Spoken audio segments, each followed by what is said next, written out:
Hello hi friends, welcome to my channel ದಿನಕ್ಕೊಂದು ರುಚಿ ರಿಷಬ್ಸ್ ರುಚಿ. ನೀವೆಲ್ಲರೂ ನನ್ನ ವಿಡಿಯೋ ನೋಡ್ಲಿತ್ತೀರಿ, ಭಾಳ ಖುಷಿ ಆಗ್ಯದ. ನೀವು ಇದೇ ರೀತಿ ಸಪೋರ್ಟ್ ಮಾಡ್ತೀರಿ, ಲೈಕ್ ಶೇರ್ ಸಬ್ಸ್ಕ್ರೈಬ್ ಮಾಡಿರಿ.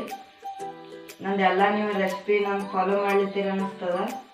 ನೀವು ಮಾಡಿದ್ರೆ ನನಗೆ ಫೋಟೋ ಕಳಿಸ್ರಿ, ನಾನು ಎಲ್ಲರಿಗೂ ಶೇರ್ ಮಾಡ್ತೀನಿ ನೀವು ಮಾಡಿದ ರೆಸಿಪಿ. ನಾನು ನನ್ನ ಸ್ಟೈಲಲ್ಲಿ ಚೀಸು ಸ್ಯಾಂಡ್ವಿಚ್ ಮಾಡೀನಿ, ಅದು ಭಾರಿ ಟೇಸ್ಟಿ ಆಗ್ಯದ. ಅದಕ್ಕೆ ನೀವು ಮಿನಿ ಪಿಜ್ಜಾನು ಅನ್ಬೋದು. ಅದ್ರ ಮೇಲಿನ ಸ್ಟಫಿಂಗ್ ನೋಡಿದ್ರೆ ನಮಗೆ ತಿನ್ಬಿಡ್ಬೇಕು ಅನಿಸ್ತದ. ಭಾರಿ ಮಸ್ತ್ ಆಗ್ಯದ ಅದು. ಅದರೊಳಗೆ ಸ್ವೀಟ್ ಕಾರ್ನ್ ಹಾಕೀನಿ, ಸ್ವೀಟ್ ಕಾರ್ನು ಜಿಂಜರ್ ಗಾರ್ಲಿಕ್ಕು ಹಾಕೀನಿ, ಭಾರಿ ಮಸ್ತ್ ಆಗಿಬಿಟ್ಟದ. ಚೀಸ್ ಹಾಕೀನಿ, ಅದು ಭಾರಿ ಮಸ್ತ್ ಟೇಸ್ಟ್ ಆಗ್ಯದ. ನಮ್ದು ಏನಾದ್ರು ನಿಮ್ಗೆ ವಿಡಿಯೋ ಇಷ್ಟ ಆಗಿದ್ರೆ ಲೈಕ್ ಶೇರ್ ಸಬ್ಸ್ಕ್ರೈಬ್ ಮಾಡಿರಿ, ಬೆಲ್ ನೋಟಿಫಿಕೇಶನ್ ಆನ್ ಮಾಡಿರಿ. ಫಸ್ಟ್ ಟೈಮ್ ನನ್ನ ವಿಡಿಯೋ ನೋಡೋರು ಲೈಕ್ ಮಾಡಿ, ಶೇರ್ ಮಾಡಿ, ಸಬ್ಸ್ಕ್ರೈಬ್ ಮಾಡಿ. ಈಗ ನಾವು ಮಿನಿ ಪಿಜ್ಜಾ ರೆಡಿ ಮಾಡೋದು.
ಬೆಣ್ಣೆ ಹಚ್ಕೊಂಡೆ.